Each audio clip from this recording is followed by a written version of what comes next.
Ever heard of profiling your clients? So I'm not going to tell you who to use on this one, but there's a bunch of ways to do this. I'm going to tell you about a concept that's absolutely worth it. I've done it in the last several companies that I've owned. So what you do is after you get to some size in your business, you take your client list, name, address, phone number, things of that sort, email address, and then you take out of that list the clients you don't really like or you don't want more of or don't really fit in your business. Maybe you like them, but they're just not the perfect client. So basically, you get your list down to a point, maybe it's 60% of your list, maybe it's 70% of your client list, but you get your list down to a number that really represents your ideal clients. Or maybe if you want to get really advanced, you get your client list down to just the top 20% of your clients that probably generate somewhere between 70 and 80% of your revenue. And from that list, you send it to a company. That company will reverse profile it. Now, I've done really basic reverse profiling, but then you can get into more advanced stuff that will get into psychographics and different things, and it will give you a really detailed picture of your client's ability to spend money and different things of that sort. So you can do this a couple different ways. The first time I ever did it, I just reverse profiled my list to find out that my clients live in a certain size home, that they're a certain age, that they make about X amount of money, that they have on average 2.1 kids. It was that type of a reverse profile. More recently, we had our list reverse profiled, and we found out the client's risk tolerance in a sense, the risk that in a down economy they might cancel service, things of that sort, how much money they might make. This will tell you a lot about your business. And then if you want to get really detailed with this, more advanced, you then take that list and you use that profile to buy a list of those exact best clients to go market to. So consider profiling your clients. It'll be an eye-opener. One thing I've learned, it's advice that's been given to me. I've experienced it. I believe it. And that is you will never build a big, successful, highly profitable business by cutting expenses and managing expenses. In your own personal life, in my personal life, especially when I was younger, I would really pay attention to the little expenses, going out to eat. I remember when I was even younger, magazine subscriptions, buying books. I would try to save money on all these little things. The little things are not, the example of not buying a Starbucks coffee every day will save you $5 a day. That's silly advice. The real money, the real expense is in the big stuff, the cars, the houses, college, those big things. That's where you blow money and you blow it really fast. You could do one big purchase every 2 years and it's 3 times more costly than the silly Starbucks coffee example. The exact same thing I believe is true in your business. You cannot manage your way to success and high profits by constant cost cutting. Now, you should and optimize your business and you should pay really close attention, but spending most of your effort trying to save on your phone bill is for the most part a complete and total waste of time. Your time is much better spent trying to grow sales and marketing. You might save $100 a month by fiddling with the phone bill for a day a year, whereas if you spent that day, you might be able to put something in place that generates you an extra $5,000 in sales per month, which is a better activity. And that's my point. The focus on cost cutting and constantly obsessing over small bills in the business is a total waste of time. You can do that someday, but for the most part, you should hardly do that. You should spend the majority of your time on big 80-20 type tasks, sales and marketing, hiring the very best employees, mentoring and training your employees. So the point of this, and maybe the encouragement, because it's something I've learned, because I've shifted from a penny pincher personality to look at things the way I'm describing them, and I think it's had huge results. The benefit to you is less stress, less concern, less worry, bigger profits, more time, and an overall better business. So become a guy that thinks about 80-20 and not a guy or gal that thinks about cost cutting and penny pinching. A lot of people push the concept of starting a business part-time. I don't think that works. Now, I think you can get to your first 1,000 in revenue, your first 1,000 in monthly recurring revenue part-time.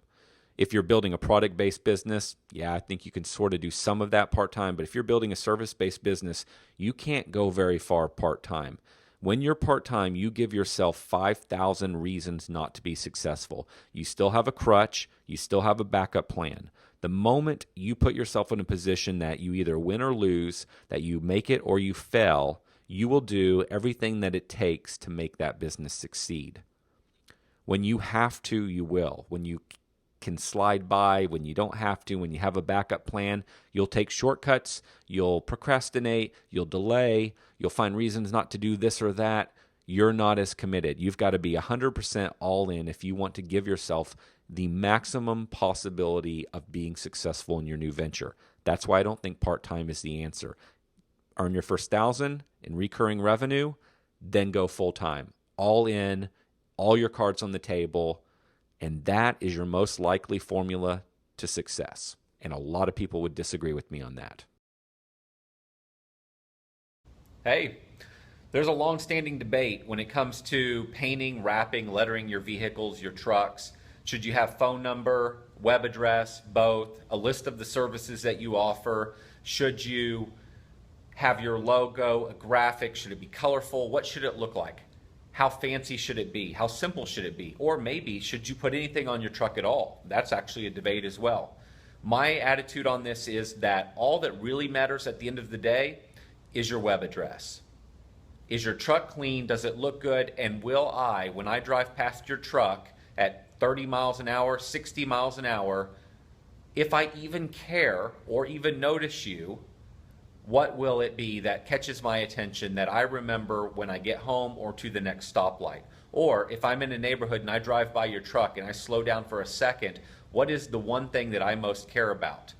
We no longer live in the age of picking up the telephone and calling a service provider. We want to text our service provider, email our service provider, fill out a website form, go to their client portal. We don't want to pick up the phone and call them. So if that's the case, what's most important? My argument is it's the web address. I personally have phone number and web address on our trucks, but if I could only have one thing, and I believe in simple, I would have the web address. And so my position is have a web address, have it be your company name if it's easy and memorable and unique and it's easy to spell. And if you can't accomplish that, make it a phrase that benefits the client, such as crazygoodservice.com. Now, crazygoodservice.com is not the web address I would use. It doesn't state good enough. It doesn't state the benefit well enough, but that's an example of what I mean by a phrase. So if you do not have your web address and it's not memorable, I would correct that immediately on all of your vehicles. All right, so I'm at the Service Autopilot office today. It's Saturday. And I'm going to show you something that's worked out really nicely for us. So I'm just walking back here I'm in the support area right now where our support team is that works with all our clients. So back here, we are trying out a new headset, and let me show you what they look like. So we've used Platronics headsets at this company and then another company that I own. The Platronics headsets at the other company are nicer. I don't know what this one costs right here. But we've been using some at the other company that are a couple $100 to $300 and they're wireless. So for some of our team that can work from home, they can just hook it on their waist and they can walk around. It's completely wireless. But we use here, they're plugged into the phone, and then we just have this wireless setup right here. And they're pretty good. We've been testing this one right here. We bought it from headsets.com. And in fact, the box is actually still sitting here, headsets.com.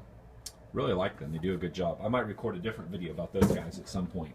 So here's the headset. I don't even know how to pronounce it. And we've been trying it for 2 months, and we really like it. I can't even tell you all the benefits of it because I was originally looking for a good headset. But if I kind of zoom in here and you can see the name of it. You know what? I'll put the name on the screen when I do the video here because I don't know how the heck to say this name. It's SENNHEISER, and it's the DW Pro 2. And it basically just sits on this little thing. It's completely wireless, It covers up both of your ears so you don't hear anything. Plus, it has noise reduction, and it has a really good boom mic on it so that it just picks up your voice and doesn't pick up everyone around you. So the support team's in a pretty open environment here in the back, and then this is the charging station and the wireless station. And I don't know if you saw how far I walked when I walked back in here. I think this room is about 3,000 square feet that I'm in, this particular support section. And so it can, if you go all the way to a front of our office, which is, I guess, over 6,000 square feet away. I don't know how to put that exactly, about 6,000 square feet away. This thing still works perfectly fine. You can walk all the way up to our boardroom and work in that area as well. So headsets.com. This, again, is the brand. I think you'll like it.